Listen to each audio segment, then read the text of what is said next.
સ્વામિનારાયણ મંદિર અક્ષરવાડી ખાતે ચાલી રહેલ મંદિર ત્રિશતાબ્દી મહોત્સવ અને અક્ષર બ્રહ્મના ઓગરણા કાર્યક્રમ અંતર્ગત આજે સવારની પ્રાંત પૂજા દર્શન બાદ પોતાના આશીર્વચનમાં જણાવ્યું હતું કે કોઈ જીવને સત્સંગ કરાવવો એ ભગવાનની નોકરી સમાન જ ગણવું.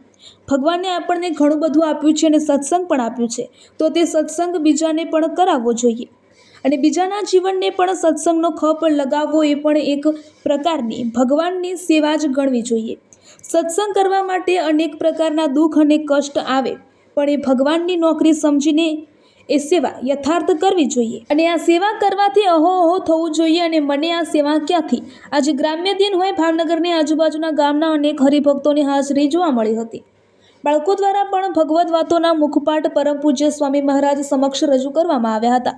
સાંજની સભામાં ગ્રામ્ય દિન નિમિત્તે અનેકવિધ કાર્યક્રમો રજૂ કરવામાં આવ્યા હતા અને ભાવનગરની આજુબાજુના ગ્રામ્ય વિસ્તારોમાં આવેલ સત્સંગ મંડળના અનેક સત્સંગી હરિભક્તોના સેવા, સત્સંગ અને સમર્પણની ગાથા પરમ પૂજ્ય મહંત સ્વામી મહારાજ સમક્ષ પ્રસ્તુત કરી સ્વામીશ્રીનો રાજીપો ઝીલ્યો હતો.